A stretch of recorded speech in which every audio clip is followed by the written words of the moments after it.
Alrighty, so how you guys been doing so far? Got a nice Friday afternoon? Honestly, I'm surprised there's more than 10 people here. Because I was like... I hear shovelware right come running. Oh good, because I was like, do people know what shovelware is? Are they going to be interested in this? I mean, it's actually my first time doing this panel, so I've had this idea for a while. I'm glad I was able to be given a chance, because, yeah, Japanese shovelware is a very interesting thing. So yeah, welcome to, I guess everyone's all settled, yeah. Welcome to the wacky world of Japanese shovelware games, aka crazy games made dirt cheap, aka excuse me to finally talk about these games. But before we truly start, we must ask ourselves one thing. What even is shovelware anyway? Well, the term shovelware has been around since the early 90s, during a time when personal computers, PCs, came with disks that were bundled with a ton of crappy games ported onto cheap. The term itself came from how these low-effort games felt like they had been shoveled onto systems without quality control, though they were also called crapware and trashware. Shovelware is the one that stuck. In short, shovelware games relied more on quantity over quality, with some game publishers preferring to release a ton of cheaply made games for as little money as possible to ensure sales. The more stuff, the better, because that's what shovelware tends to be. Stuff that's just there for you to buy. Now, when one thinks of shovelware games, they probably think of licensed games made for pennies for consoles everybody owns, original IPs with bizarre premises that don't live up to whatever potential they could have had, games made to cash in on fads and gimmicky innovations, often featuring a has-been celebrity's involvement, or games made using stock RO engine assets, with little to no quality control, maybe throw in a misleading trailer to really drum up the revenue. Now, most of these types of games today can be found on Steam, the PSN store, and even a Nintendo eShop. And don't get me started on smartphone games. Stumble Guys is good! Stumble Guys is good! Oh, you want a 4.1? Oh, so, well, most of these...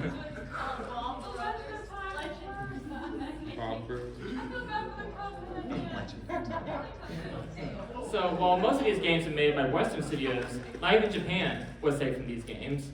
Because while the Japanese game industry is mostly known for its quality titles, they too have made such gems as The Mahjong, Party Carnival, and the Aka Champion, a game where babies compete in zany Olympic sports, like sumo and relay race, or try not to drown.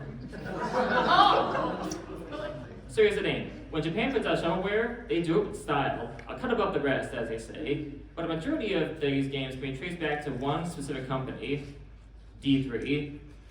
Founded in 1992 and still going strong to this day, D3 is a game publishing company specialized in all kinds of low-budget releases. They are the king of not just Japanese shovelware, but shovelware released worldwide. The resume ranges from shovelware budget titles like cheap minigame collections, movie tie-in games, and for a while, games made by based on Cartoon Network shows. Now, D3 is... Great Games is considered one of the lowest rated titles on Epic. Well, now you know who to thank. So D3 is the biggest provider of most Japanese shovelware. In fact, it's basically their MO. If you couldn't tell from the fact that they're still up and running, it's been working out for them. But their biggest cash cow comes in the form of the Simple series, arguably their flagship franchise. Now, for those who don't know, the Simple series is a series of unconnected budget titles made by a few different developers using small budgets. Small budgets, small development teams, and relatively simple but very derivative concepts. Seriously, some of these games can be considered knockoffs of other popular games at the time. They often use stuff like sexual appeal and odd premises to entice people to purchase them, which was easy to do considering their incredibly low price tags. Not only were they cheap to make, they were cheap to purchase, costing less than $25 to buy at retail. As a result, the Simple series contains hundreds and hundreds of installments and can be found on systems like the PlayStation, the Game Boy Advance, and the Wii. Again, quantity over quality. Though a grand majority of the Simple titles haven't left Japan, I'd say about 5% of them have been released in North America. Some of them did get English releases in Europe though, so that's a plus at least. However, the Simple series started winding down during the PS3 era, where games were starting to get more expensive to develop. So these small studios couldn't crank out as many in a short amount of time as they used to. I mean, Simple series are still being made. Some of them have been released for the Switch recently, but it's in very little numbers and they're not as memorable. Nevertheless, the series has developed somewhat of a cult following for its silly premises, low budgets, and willingness to experiment. And the cool thing about Japanese shovelware is that some of these games can spawn full-fledged franchises. Games like One-Chan Bar and Earth Defense Force started out as simple series games, but they proved to be so popular they've been able to continue thriving to this day, with new installments and other forms of media continuing to be pumped out, and with actual budgets too. Like, they have cutscenes now. I know, right? But it's all to come from somewhere. So let's briefly start from the very beginning with the Simple 1500 series. This is the first iteration of the Simple series, where it was called Simple 1500 because each game cost 1,500 yen to purchase, which is about $15 at retail. Due to being released on an old console like the PlayStation 1, the games are very limited in scope, hardware, and budget. As long as you had a team of about 3 people, you could make whatever kind of game you wanted. And since they released for the PlayStation 1, these games were extremely simplistic in concept. You knew what you were going to get into just by looking at titles like The Billiard, or The Gun Shooting 2, or The Race. As such, a lot of them were extremely superficial. Games you play for 10 minutes and throw them away and you lose interest in them. And because of that, over 104 installments were released during the PlayStation's life cycle, from 1997 to 2002. But with the PlayStation 2 on the rise, D3 decided to bring the Simple series to a new era of console development. Did they get better?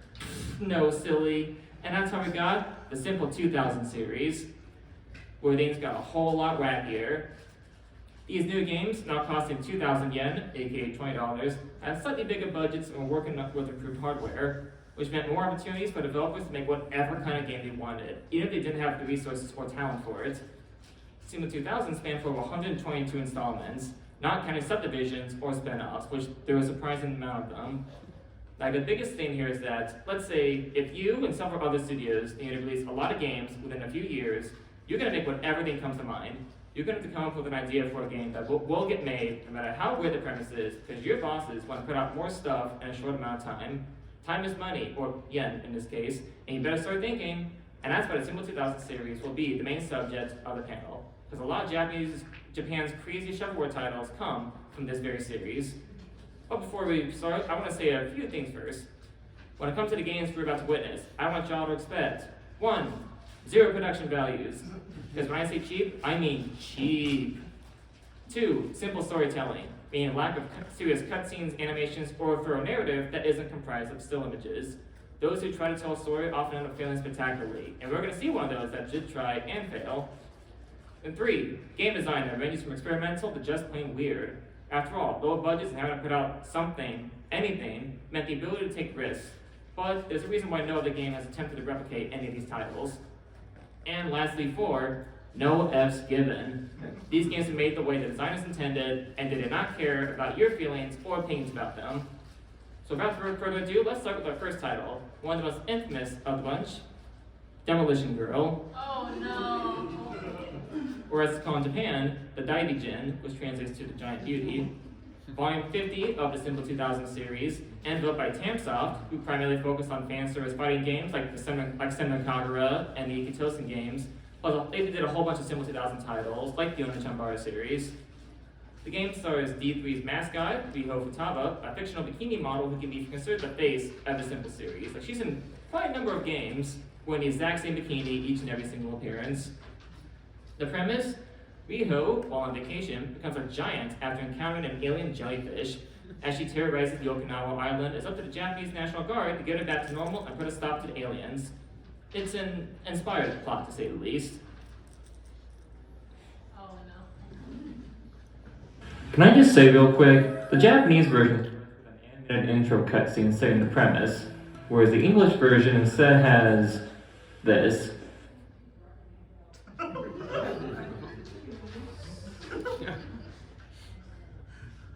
Yeah. So the game has you taking control of a member of the National Guard. Throughout the game, your mission is to find a way to subdue the giant Riho in numerous ways, which apparently includes obtaining her breast measurements, shooting a crap load of sleeping missiles into specific parts of her body with some of the worst aiming controls you'll ever experience, saving her from being kidnapped by aliens, blasting the crap out of a parasitic jellyfish alien taking over her mind, shooting her with a tank, and finally launching missiles at her that cause her to shrink back to normal. Well, after fighting this thing, that is.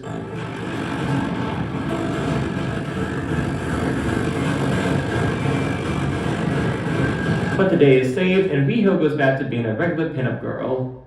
Yay. Oh, and the game assures you that Riho won't be legally prosecuted for causing massive damage because she doesn't remember the past few days.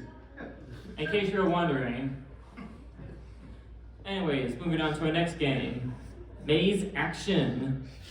Or as it's called in Japan, Ikkicon Maze King, which translates to Fierce Battle, Maze King. Now this is Volume 8 of the Simple 2000 series Ultimate, a spin-off division consisting of over 34 games that weren't all that different from the previous titles. I have no idea why the Ultimate series exists, but it seems to have more multiplayer games than the regular series. So there's that, I guess.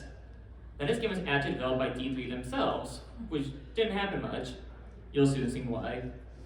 The game's basically a remake of a simple 1500 title, the Meru. Yeah, some of these simple titles was so derivative of not only other games, but themselves as well. Now the premise is that 4 graduates of a hero academy, not the one y'all are thinking of, must earn their academy's recognition by completing their final exam, which is a deadly fight inside several underground mazes. So you basically choose between 4 characters who look like they all came from separate games. I mean, look at this guy, and look at her. Once you pick your fighter and opponent, the game begins. And you'll immediately notice that the game uses a split screen where most of your vision is taken up by a rather cluttered UI. You're on the left, your opponent's on the right. And no, you can't tamper with this, it's permanent. The game uses tank controls. Really terrible ones too. Your movement is very slow, and you attack like you're underwater. The main goal of the game is to get 3 keys from your opponent and make it back to your teleporter. You can collect power-ups, weapons, set up traps, and do whatever you need to acquire those keys. It sounds pretty simple, except for one thing. The opponent's AI is insane. It often predicts your button inputs, and when you do something like try and shoot them, they'll just duck under your bullets every time you fire. And I do mean every single time. Same goes for melee combat, since the AI will automatically block your attacks as soon as you press the punch button. They'll often jump over traps, get the upper hand, and your attacks barely make contact with them because the game has no lock-on function. So prepare to lose. A lot. Even this video where I cribbed all this footage from has the poor player losing every single round to the AI. So much for winning the Hero Academy's recognition. So, who likes boobies? Because our next game has plenty of them. Fighting Angels, or as it's called in Japan, the cat fight, Joneku Densetsu, which I think translates to the cat fight. Cat fight, the cat fight. Volume 55 of the Simple 2000 series, once again developed by our good friends at Tamsoft. This one's a fighting game where a bunch of women in bikinis fight each other at a beach in front of a crowd. And that's it. Nothing more, nothing less.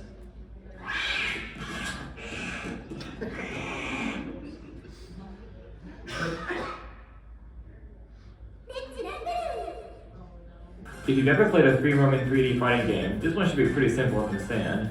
You run around and beat up your opponent. Simple stuff. There's also certain rounds where weapons are allowed, meaning you can use stuff like a sword, or even a machine gun. Now, I'm no expert on fighting games, so I can't exactly talk about how in-depth the mechanics are, or if there should have been more combos or features or whatnot. That's left for other people to decide. So I'm just going to show you a match, and you'll get the gist of it. I'm Mona. Please be gentle with me.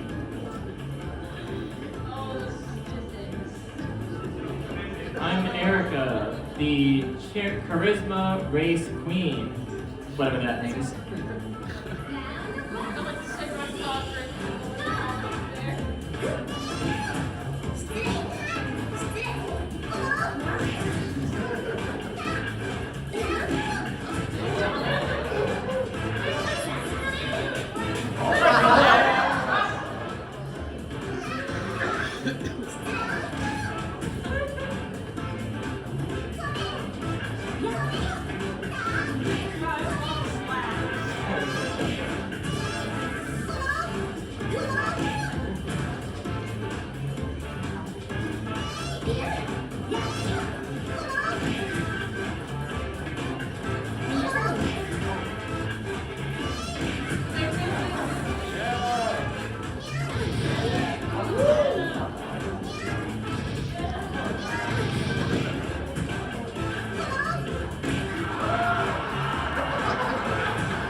Could this be the joy that one feels after a victory? Mona is happy.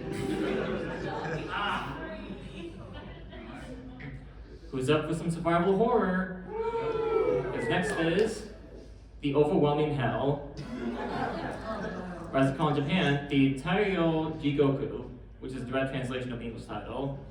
Volume 113 of the Simple 2000 series. This is the last time we'll see. This is the last we'll see of Tamsoft's involvement in this panel. After this, it's uncharted development territory. So goodbye, Tamsoft. You've entertained us well. Now, unlike the previous game, this one has never seen a release outside of Japan, which is going to be a recurring theme throughout this panel.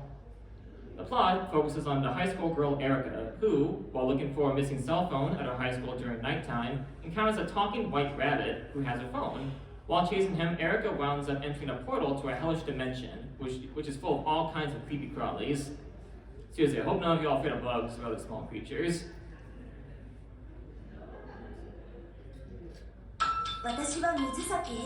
So yeah, the premise of the game is basically Alice in Wonderland.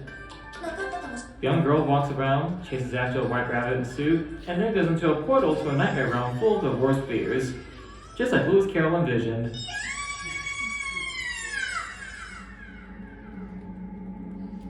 The basic gameplay is as follows. You walk around the environment looking for keys and other items to progress, while avoiding all kinds of creepy crawlies.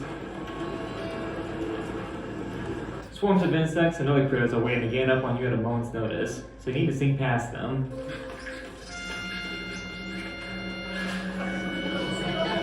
Now, you don't have a conventional health bar. Instead, you have a stress meter. If the creatures notice you, they'll attack you. If you don't get them off of you by mashing buttons, your stress meter fills up until you literally die of fright. But you can fight back, either by whacking them with weapons that break after a few hits, spraying them with a special bug spray, or just by simply jumping on them. Well, they are bugs. You can also pick up enemy corpses and throw them in order to solve puzzles. You will also need to sneak up behind the rabbit at various points to capture him in order to acquire items. It's kind of like a horror version of Mario 64. Every level has a boss fight, which after you defeat, you teleport it back to the school, where you have to locate the next portal in order to progress. Now, there are multiple endings to this game.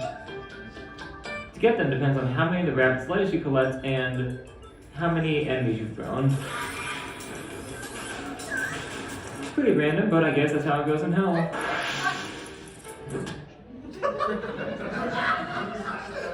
This is actually one of the better games I should be on this panel. Oh no. Oh, that's promising. So, alright. I want to give y'all a brief intermission from D3 who produced games, because they weren't the only game in town, so to say, for Japanese shovelware. So I'm going to take you guys back in time with 5 simple words. Remember Xbox Live indie games? Oh my god. Okay, for those who aren't familiar, the Xbox 360 used to have a thing where independent game developers could upload their games to Microsoft's store, Xbox Live, under the indie game brand, with most games costing for about $1. What should have been a haven for independent developers trying to make a name for themselves turned into a nightmare when we got a ton of garbage games that were thrown together in 5 minutes and uploaded without Microsoft's supervision. Just about anything got on the store page, and as a result, we got a ton of shovelware. As such, the service lasted from 2010 to 2017, with Microsoft ceasing support of it once Xbox One was announced in 2013. I mean, the brand lingered on in obscurity until it was wiped completely. Nowadays, you can't even play the games. They're all gone. Well, some have been saved online, but would you really want to play them? Now, of course, not even Japanese developers were innocent here, because despite the fact that the Xbox was never big in Japan, plenty of Japanese devs have contributed to the chaos that was the Xbox Live indie game section. Let me introduce you all to one of them, Rushing Punch. Oh, Developed by the one-man team known as Divider, who seems to have not made anything since this game's release, Rushing Punch was released on Xbox Live indie games in 2011. Now, if you couldn't tell from this box art, this game has a really intricate premise. The plot, according to the game's official description, is as follows. 3D fighting game. Attack all enemies with your punch. There are 6 stages. Pretty complex story for Xbox Live video game standards. Rushing Punch was a game previously priced at $1, but if you ask me, that was still too expensive. You control Hager, some guy who has to defend the land from some brandos who felt like attacking him one day. As this is a 3D beat 'em up, Hacker can perform the standard punches and special moves to clear crowds. You can also pick people up and throw them at others. The hit detection is also about as good as you'd expect from a game like this, and the AI barely even tries.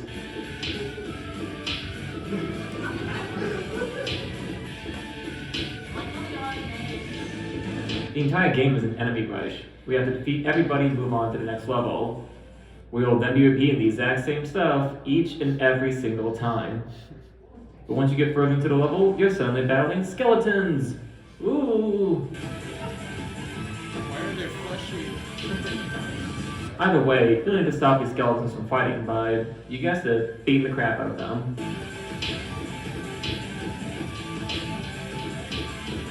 Good gameplay.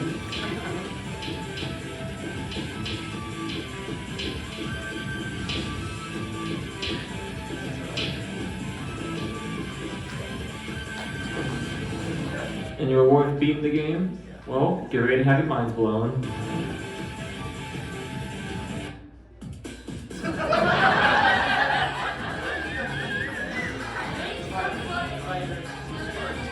What? We're expecting something more?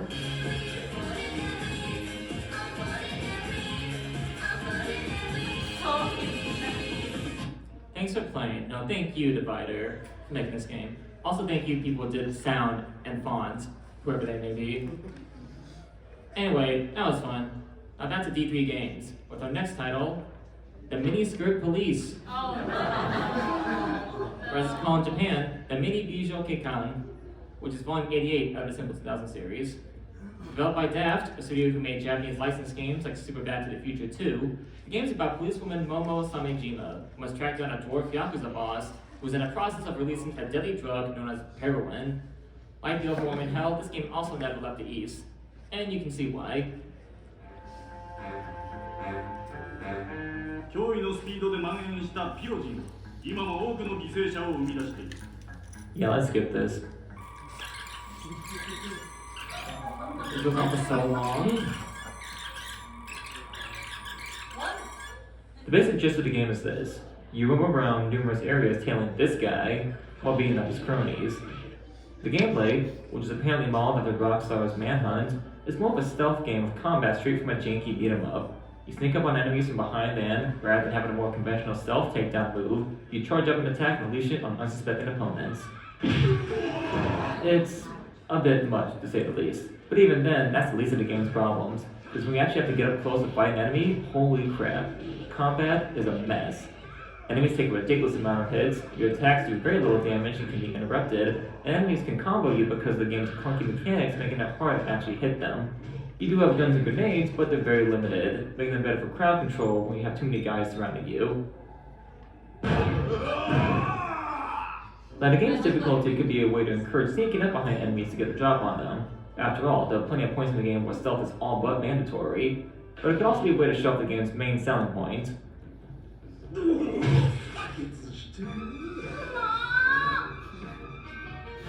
Yep, one of the game's biggest features is that the more damage you take, the more clothes you lose, until you're on the cusp of dying in your undies. Even the official trailer highlights this. 激しいバトルを繰り広げればコスチュームはボロボロに最後はサービス満点のビキニ姿にまでなっちゃう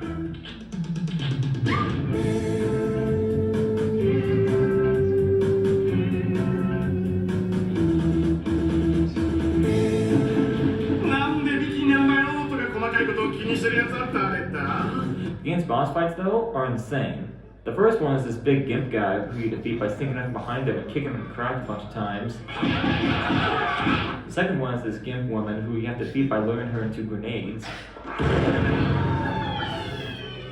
And this clown guy shows up out of nowhere. He's the final boss. You defeat him, what I assume bombshell of a cutscene plays, and then credits.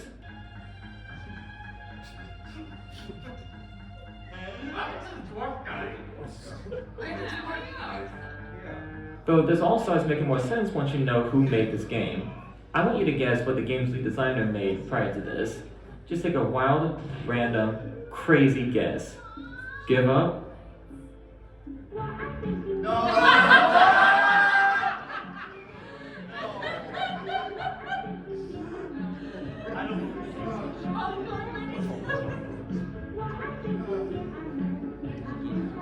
You can't make this stuff up.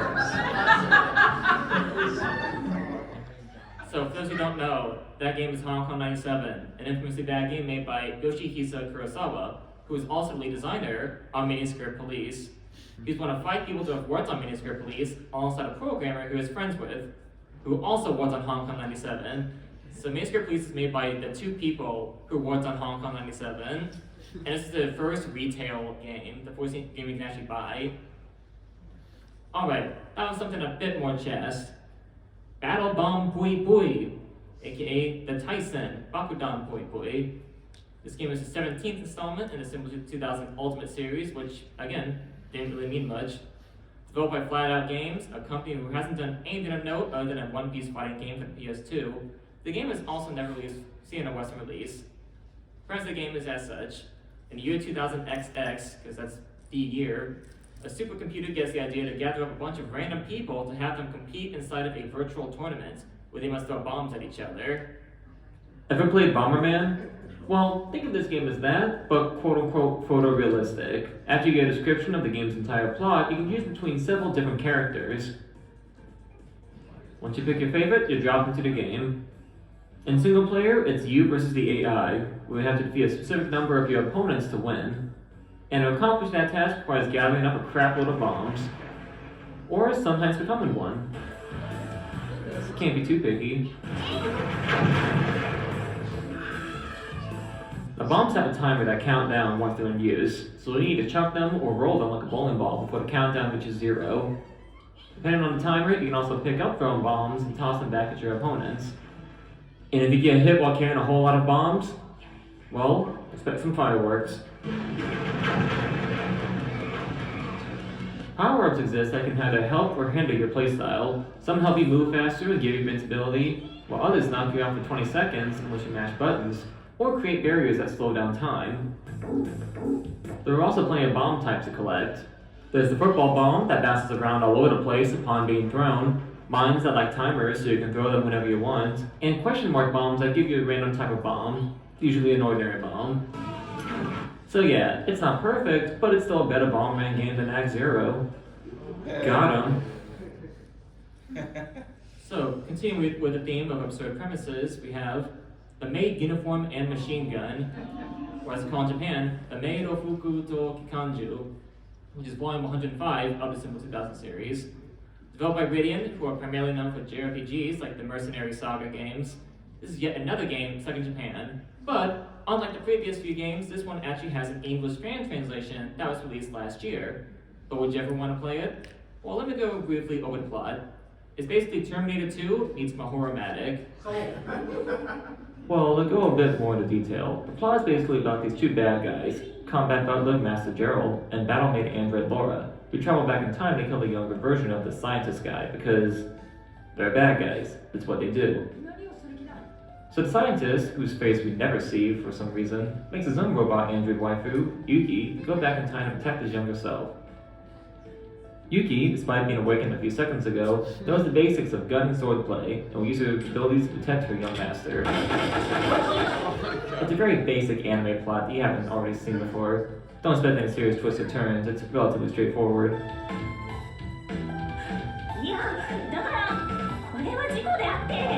Just like the gameplay, which could be described as basic Devil May Cry. Yuki can use guns and swords to defeat enemies and even has a special screen nuke move which he pulls out a rocket launcher.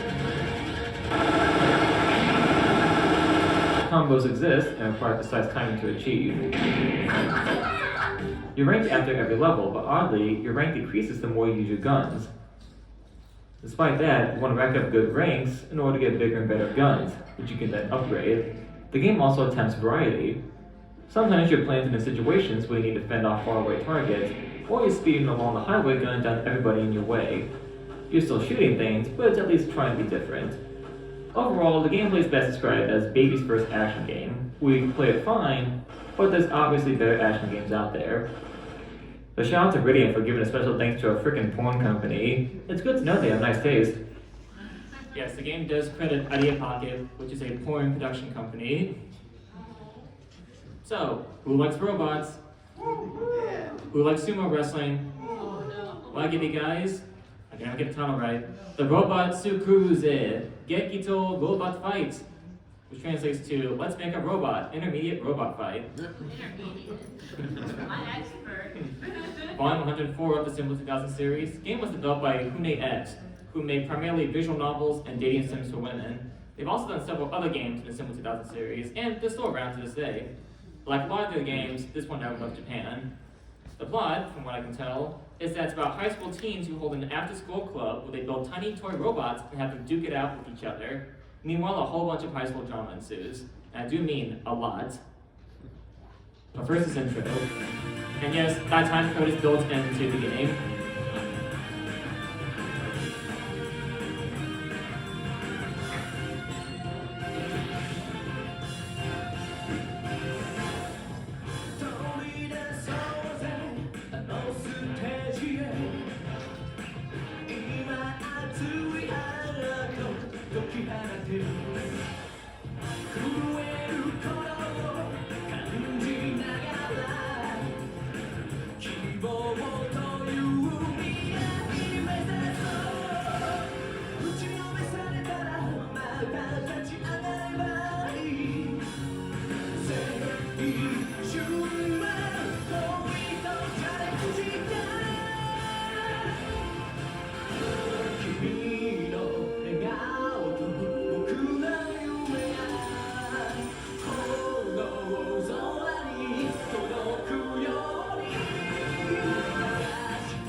Why was there a bow on the head of one of those robots?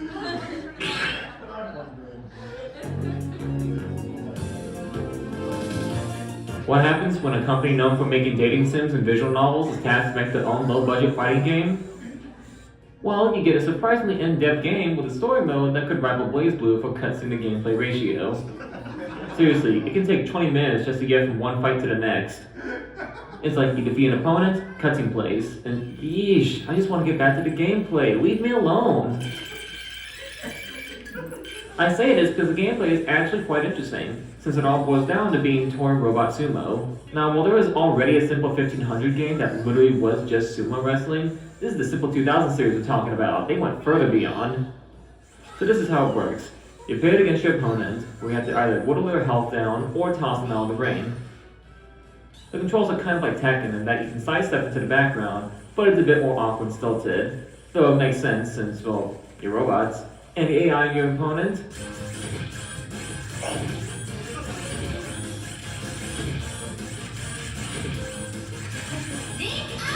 Not exactly the best.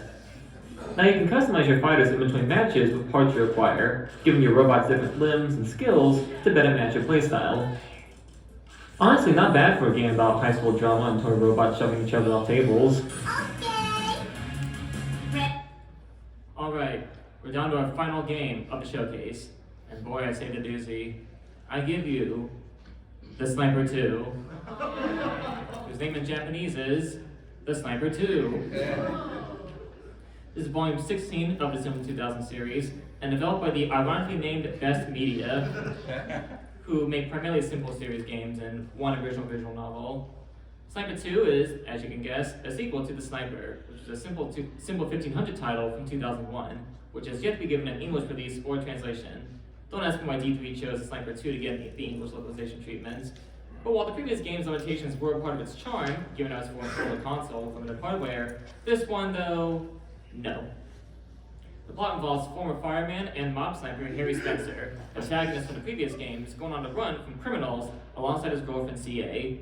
After picking up the stranded mechanic, Stanley Jones, they stumble upon a political conspiracy plot that involves a deadly virus known as Tackle McCann, a mysterious hitman in sunglasses, and a lot of really crappy jazz music. Now, if you couldn't tell already, the Sniper 2 is considered by many to be one of the worst games of all time, and the worst game in the Simple series, which is really saying something considering what y'all just saw. But even this description only scratched the surface of what the game has to offer. The Slant-vision 2 is a miracle of a game because of how terrible it is. It's a game so bad that its official PlayStation Store description makes fun of the game. Let me repeat, the official PlayStation Store description is actively making fun of a game that it's trying to get you to spend money on. Every little thing that can be bad is really bad. It's one of those games where you already know what you're in for upon watching the first cutscene. Is that Comic Sans? Yep. No, your eyes don't deceive you. The graphics are quite dated, even for 2003 standards, which saw the release of Prince of Persia: Sands of Time and Silent Hill 3. So the gameplay is clunky. I mean, it's relatively simple, just aim at who you want to shoot and fire. The cursor lags, and the game expects you to accomplish tasks like shooting a guy inside a building using only 2 bullets, with very little room for error.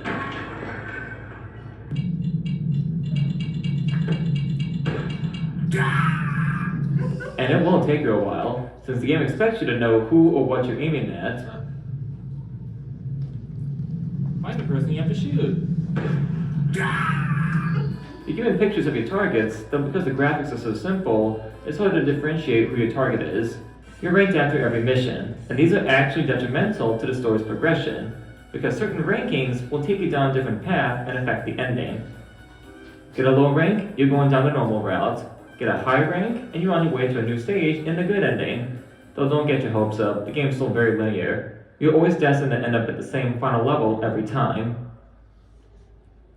So with the gameplay out of the way, can we talk about the story? Because holy crap, this tries so hard to be a spy conspiracy plot a la Metal Gear Solid, but it doesn't come close to reaching it. Words can't describe it, so how about I just show you all the highlights?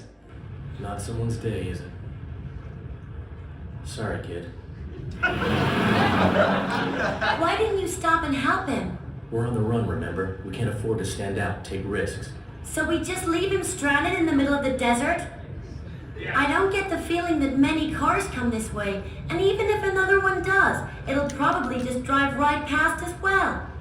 I thought you were a better person than that. Look, right now. Right now has nothing to do with this. If this mess is going to make you stop being yourself, maybe you should just get caught.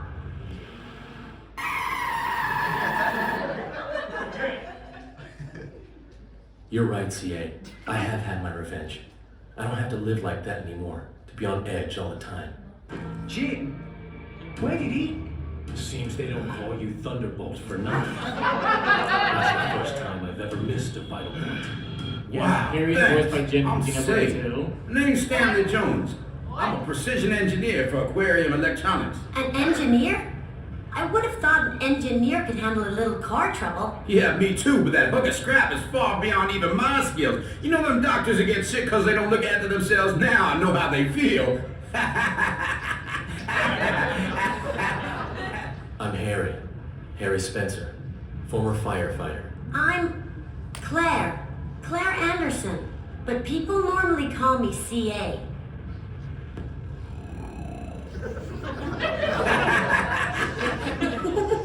I'm hungry too. Let's get something to eat. I recommend the chicken special. Best for miles around. And yes, those are Comic Sans subtitles. Ouch. Which were you?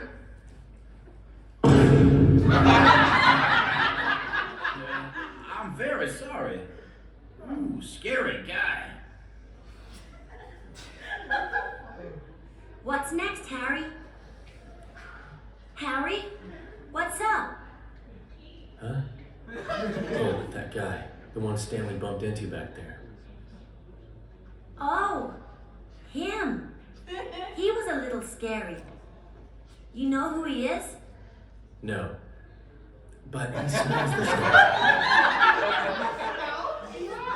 Harry, you don't smell. I mean, the smell of a killer. He has pain in his eyes. Harry!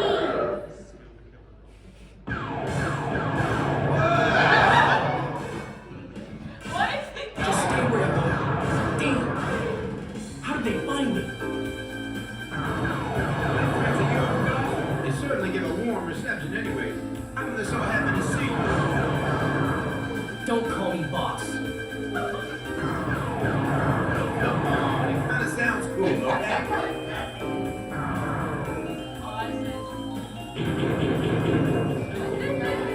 Stanley, use this. Abby,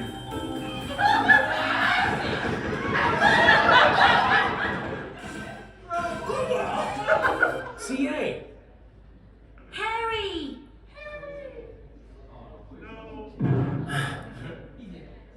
No!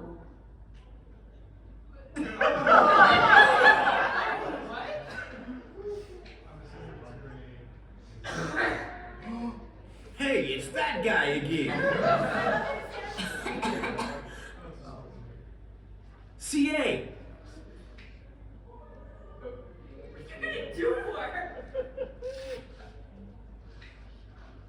Who is that guy?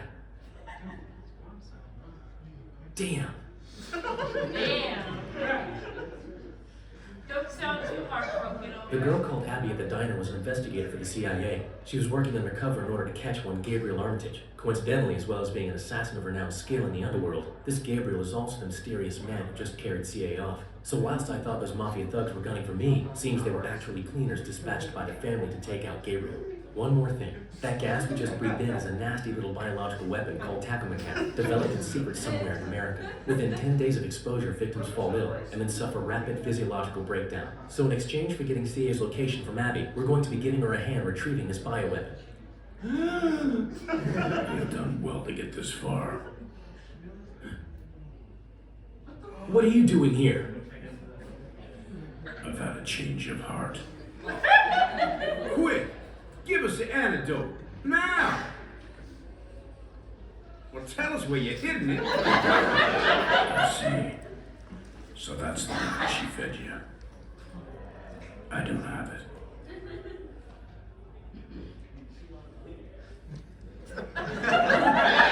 Tell me you don't. Oh, no! Oh, damn.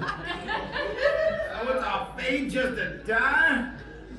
This antidote that you're searching for, it never existed in the first place. You're lying. You have to be infected as well.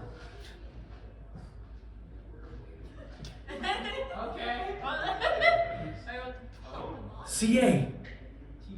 You're right. All of us here breathed in tachomecan gas. And the younger the victim, the faster the tachomecan acts. However, she's still fine. Now, how could that be? She has some kind of tachomecan resistance? Antibodies? She was used in government experiments. Her DNA has been altered, adapted, and the DNA for tachomecan antibodies added to her system. Genetic manipulation, huh? So that has something to do with her having Claire's memories. I don't know the details. Whilst I personally don't believe it, it may be that CA is under the influence of the residual memories of your murdered girlfriend, Claire. They're about to get serious. They're planning on using a missile with tachomecan warhead. Tachomecan. Tachomecan. Tachomecan. Tachomecan. Tachomecan. Tachomecan. Tachomecan. CA, let's move. Okay. Oh, wow.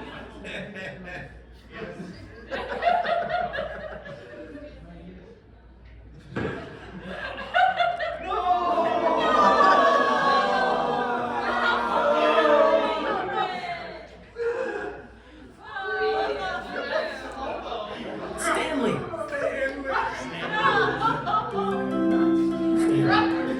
You okay? Hey, boss.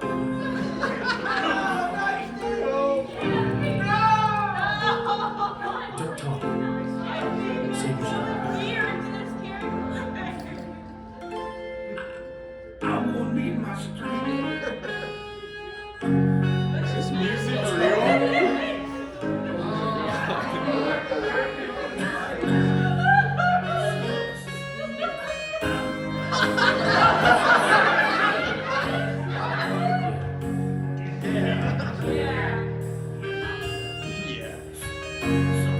You guys being audio testing right away.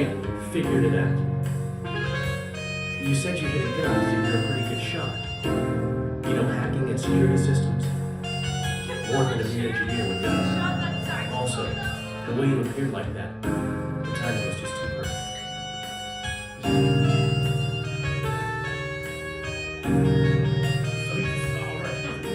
What?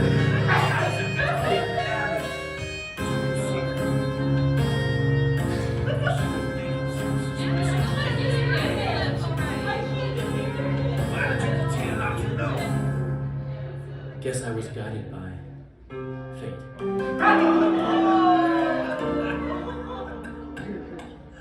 You got that right, boss. And Gabriel showing up. That was unexpected. Both me and Andy. You still have a duty to save the world. There is a missile launch site beyond the factory. Why do you get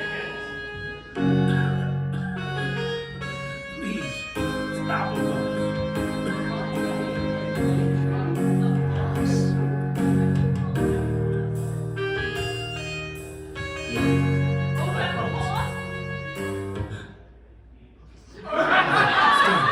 Hey!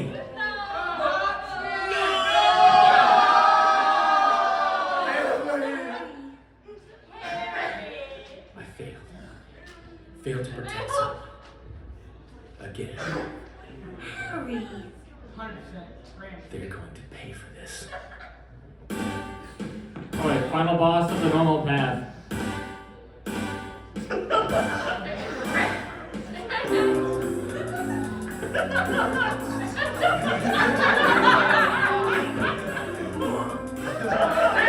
Really is over. Not quite.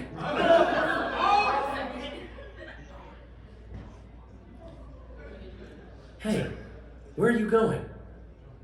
You haven't worked it out yet, have you? I'm just going back for something. We never saw Gabriel again.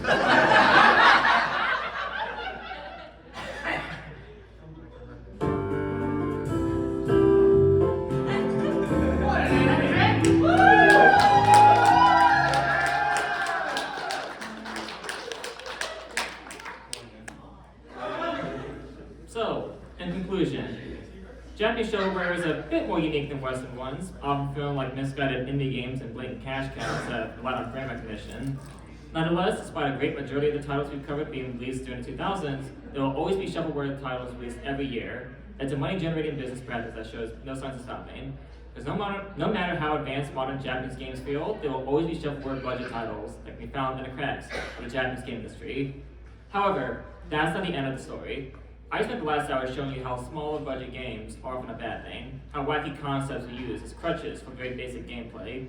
But I don't want to leave you all in despair. There's a lot of low budget, because having a low budget for something doesn't automatically equal crap. Not every Japanese budget title is shovelware, or hell, not every game with a small budget is bad. The Japanese game industry has pumped out thousands of unique titles, whether it be from big AAA studios or small studios just trying to get their foot in the door. Many budget games out over there don't count on shovelware, as they weren't made for the sake of quantity and profit, but to express the team's artistic vision. There are games in Japan, like Deadly Premonition, a game from 2010 that, despite looking and feeling like it came from a decade prior, spent many years in development and has achieved cult classic status despite its many issues for its engaging story and charming characters. Or even titles like Katamari Damacy, a game made by 10 people for less than $1 million, who banked on a bizarre premise and got an entire franchise out of it. Or even obscure Japan-only titles like Hakayo, King of Crusher, where you play as a salaryman who gets stung by an alien bug that causes you to progressively grow into a giant monster that stomps around Tokyo and New York and has multiple endings straight out of an art house movie. I mean, no ordinary person can make a game this weird and expect it to make a lot of money. Now, all these games were made in spite of the budget they were given and the resources they had. More importantly, they had heart. The developers behind them generally believed in their games, despite the obstacles in their path. They didn't have the most experienced programmers on their team, their games got barely any marketing, and some were even close to cancellation. But it was the passion of the developers that got them made and why they're remembered fondly by those who played them, despite their shortcomings. Because let's face it, the simplest series is, by all accounts, shovelware. They were made solely to make D3 money. The gameplay is often very shallow, and since there are so many installments, each entry comes across as very disposable. something you play for a few hours and toss aside. It's a serious band and assembly line that uses gimmicks, derivative premises, and sex appeal to get attention from potential buyers, with quality control often an afterthought. These games, even the decent ones I've shown, weren't really made with heart or with intent to ship out a somewhat playable product. At best, they're curiosities. Nothing you haven't experienced in other better games. Even Rushing Punch, the one non-D3 game I showed y'all, wasn't made for the sake of entertainment to provide a good experience, but a hasty attempt to capitalize off of a growing brand, a way to get something on the online marketplace. That's how you don't make it in the industry. Certain games are memorable despite the low budgets, and deserve to be played for experience alone. That's because the stories, characters, and settings are fascinating, unlike the games we've covered, whose contents were superficial at best. Games take time and effort to make, no matter how many people you have on your team, and to practice shovelware studios like D3 discourage for the most part. Now, if there's anything you can take away from this panel, aside from having fun, is that for those who have an idea for a game, no matter how weird it is, just because it doesn't have a lot of money behind it doesn't mean you'll add to a pile of shovelware, because anybody with enough passion can create magic on minimal dollars, no matter the finished product. Just don't make Sniper 2 again. Promise? Thanks for coming, everybody.